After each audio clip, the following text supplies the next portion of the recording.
ببقى مذاكر وعامل اللي عليا وسامع مراجعه نهائيه وبحل كتابين وفي الاخر راح انقص 10 درجات في الشامل ومش عارفه اعمل ايه. اهلا بيكم ثانويه عامه 2025، اتمنى تكونوا بخير. في الفيديو بتاع النهارده هنتكلم عن اجازه نص السنه ازاي نستغلها صح، وهنتكلم بدايه الترم الثاني هنعمل في ايه، ولو ما بداتش هتعمل ايه، ولو عندك تراكمات ودرجات الشوامل.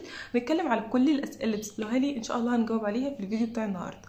بس عاوز اقول لكم حاجه. اول حاجه وحشتوني جدا جدا جدا، وده بجد حاسه ان انا مفتقداكم ومفتقده وجودكم. انا عارفه ان انا مقصره جدا في حقكم، كلمتكم كذا مره على التليجرام الاسبوع الجاي يوم السبت يوم الاثنين هنزل فيديو ما نزلتش.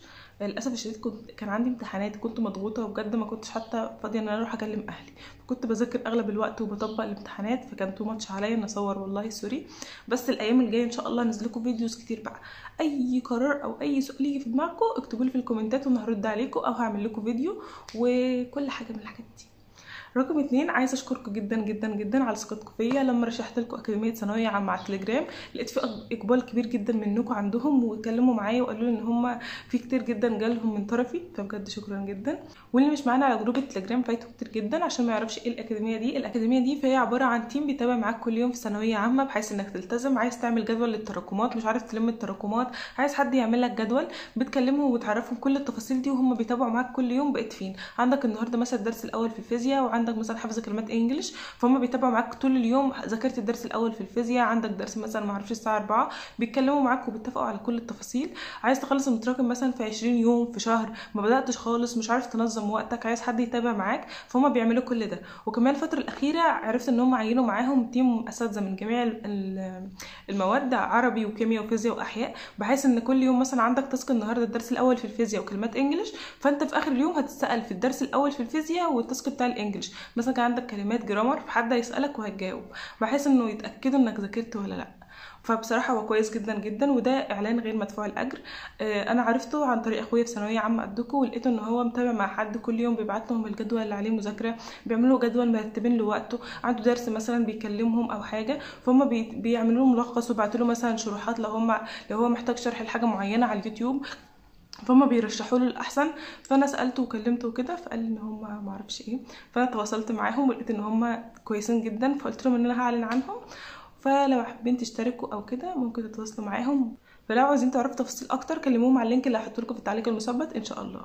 وصح نسيت حاجه، اي حد يقول لهم ان هو من طرفي يعمل له ديسكاونت فوق الديسكاونت اللي عاملينه الفتره دي. دلوقتي هنتكلم في محتوى الفيديو الاساسي، واول حاجه هنتكلم عنها هنعمل ايه في اجازه نص السنه. بص، سواء انت كنت مراكم او مش مراكم فانت لازم تاخد يومين على الاقل من الاسبوعين اللي واخدهم اجازه، تاخدهم بريك، ما تعملش فيهم اي حاجه. اليومين دول ما تقوليش اصلا انا هلم فيهم المتراكم، اصلا هيفرقوا معايا في لم المتراكم، اصل ما تحطش حجج. اليومين دول هم اللي هيخلوك تكمل ال4 شهور الباقيين من ثانويه عامه، وهيخلوا عندك طاقه تاني. ليه بقى؟ انت لازم تفصل. انت بقالك مثلا 6 شهور قاعد بتذاكر في ثانويه عامه ومضغوط وستريس وضغط، حتى لو مراكم، حتى لو مش احسن حاجه، بس انت ضميرك بيأنبك، حاسس انك مثلا بتذاكر، عندك شامل، عندك درس، معرفش ايه. فانت اليوم او الاثنين دول لازم تفصل فيهم دماغك خالص عن كل حاجه. يعني انا افتكر لما كنت في ثانويه عامه انا اصلا ما نمتش في الاوضه اللي كنت بنام فيها، ولا جيت جنب الكتب ولا اي حاجه، واتفرجت على فيلم ومسلسل وخرجت مع اصحابي ورحت لتيتا، واليومين دول ما قعدتهمش في البيت اصلا.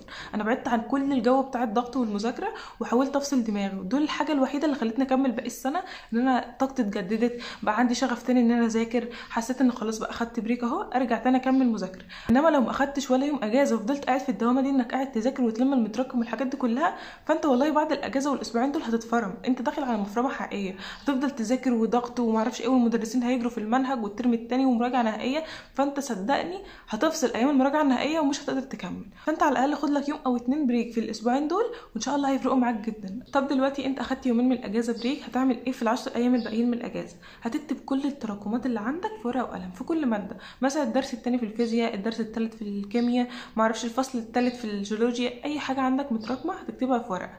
يعني مثلا عندكم الدرس الثاني في الفصل الثالث فيزياء محتاج حل، انتوا كنتوا ذاكرتوه ولكن ما حلتوش عليه، فانت تكتبوا الدرس الثاني في الفصل الثالث فيزياء وتحلوا عليه. او مثلا عندك الدرس الثاني في الهرمونات محتاج تذاكره او حاسس انك ناسيه او مش فاهمه قوي، فانت تروح تسمع شرح ليه اساسي، شرح اساسي، ما تسمعش معسكر الهرمونات، لا انت تسمع شرح اساسي للهرمونات وتحل عليه. ده اللي المفروض تعمله طول فتره الاجازه. ولو عندك اي مشكله او حاجه انا رشحت لكم الاكاديميه هتتابع معاكم برده وتقول لكم تعملوا ايه بالتفصيل. طب دلوقتي انت حد ما بدأش خالص وما يعرفش اي حاجه عن منهج ثانويه عامه، هتعمل ايه في اسبوعين الاجازه؟ اول حاجه انت هتلم كل المنهج بس بالمعسكرات، ما تروحش تسمع شرح اساسي في اي ماده، لان مستحيل تعمل اللي عملوه في 6 شهور في الاسبوعين بتوع الاجازه. انت تسمع معسكر في كل ماده، لامم كل حاجه. المعسكر مثلا كل معسكر فيه 7 فيديوز او حاجه، هتلم لك المنهج كله، هتعرفك كل حاجه على المنهج لمحه سريعه كده، واغلب الديتيلز اصلا هتكون عارفها. وكمان لما نبدا الترم الثاني انت هتبدا معاهم الترم الثاني عادي، وتركز جدا في الترم الثاني، لان الترم الثاني غير مرتبط بالترم الاولاني. يعني مثلا عندنا الفيزياء هنبدا حديثه، احنا كان عندنا كهربيه هنبدا حديثه، عندنا مثلا في الكيمياء هنبدا بالعضويه، حاجه مختلفه تماما عن المنهج اللي اتشرح. فما تحطش حجتك مثلا انك ما ذاكرتش الترم الاول فمش هتعرف تبدا الترم الثاني، لا، انت هتبدا معاهم عادي جدا كانك لسه بتبدا عادي، كانك كنت ماشي في الترم الاول كويس، لان الترم الثاني ملوش علاقه بالترم الاول، سواء كان عضويه حديثه ما اعرفش احياء بيولوجيا، كل حاجه مختلفه. فانت خلي الترم الثاني بدايه جديده ليك، وابدا التزم وابدا ذاكر معاهم كل حاجه واحده واحده.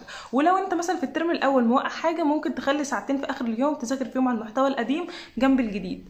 وطبعا المراجعه النهائيه هيعيدوا فيها على الترم الاول كله. يعني مثلا لو انت سمعت المعسكرات وقع منك حاجه، فانتوا هيديكوا كميه اسئله على الترم الاول في المراجعه النهائيه ومراجعه، صدقوني هتلموا كل اللي فات ده في المراجعه النهائيه، فما تقلقش خالص. اعتبر الترم الثاني بدايه جديده ليك، ابدا ذاكر اول باول، ابدا التزم. الترم الثاني غير مرتبط بالترم الاولاني، فانت لو بدات تذاكر فيه وتلم المتراكم صدقني هيفرق معاك جدا، لانه هيجري بسرعه، هما كلهم شهرين وهتبدا مراجعه نهائيه. المراجعه النهائيه هتراجع فيها على الترم الاول والترم الثاني، فبالتالي لو ما ذاكرتش الترم الاول او سمعت له معسكرات فانت هتلمه كويس جدا جدا في المراجعه النهائيه.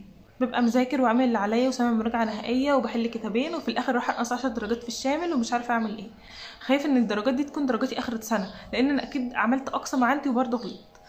عاوز اقول لك ان اكيد درجاتك في الشامل الفتره دي اتحسنت عن اول السنه، لو ما اتحسنتش عن اول السنه فانت في مرحله خطر. انت لازم تشوف بتذاكر ازاي، عايز تغير طريقه مذاكرتك، لان الفتره دي طبيعي نغلط، وطبيعي ما حدش بيقفل شامل الا كل فين وفين. اصلا لما تقفل شامل واحد، انا ما قفلتش غير تقريبا شامل واحد طول السنه في الفيزياء. انت عشان تحسن درجاتك في الشوامل لازم تحل عليه كتير جدا. يعني مثلا النهارده بتذاكر الدرس الثالث في التكاثر، هتسمع الشرح بتاعه وتحل عليه، هتيجي بعد يومين تحل على الدرس الثالث في التكاثر تاني، بعد 3-4 ايام هترجع تحل على الدرس الثالث في التكاثر تاني. لازم تراجع باستمرار على الدرس، والمراجعه دي تبقى من خلال الحل مش الشرح. يعني ما تروحش تسمع شرح اساسي تاني وبعدين تحل، لا، انت لازم تكون مراجعتك على الدرس انك تحل عليه تاني، مش تسمع شرح اساسي. وصدقني الفتره الجايه درجاتك في الشوامل هتحسن جدا على الفتره دي، لان لما نيجي نبدا الترم الثاني هيبداوا يعملوا لك مثلا معسكر على الفصل الاول، معسكر على الفصل الثاني، فانت هتبقى راجعت على الفصل الاول والثاني حوالي 5-6 مرات قبل المراجعه النهائيه. فصدقني درجاتك ان شاء الله هتعلى وهتبقى كويس. وحوار انك بتغلط في الشوامل دلوقتي عادي جدا، ونسبه الغلط دلوقتي هتقل جدا مع امتحان اخر السنه. يعني لو بتنقص دلوقتي مثلا في كام سؤال كل شامل، مثلا بتنقص 5 اسئله في كل امتحان، ان شاء الله ال5 اسئله دول لو جولك في امتحان اخر السنه انت مش هتغلط فيهم.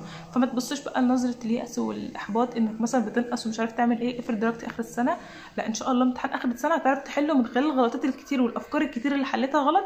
لو جت لك في امتحان اخر السنه هتحلها ان شاء الله صح. موبايلي فصل شحن، فاحنا هنكمل الفيديو جنب الشاحن. عاوزه اتكلم في حاجه مهمه، اللي هي احنا الفتره دي في ثانويه عامه البعض منكم بدا يحس ان هو مثلا باحباط وحس بفشل، وان انا مش هلحق اجيب مجموع، وما اعرفش مين اللي مذاكر كويس جدا من اول السنه ومين بيقفل شوامل وانا مش بقفل.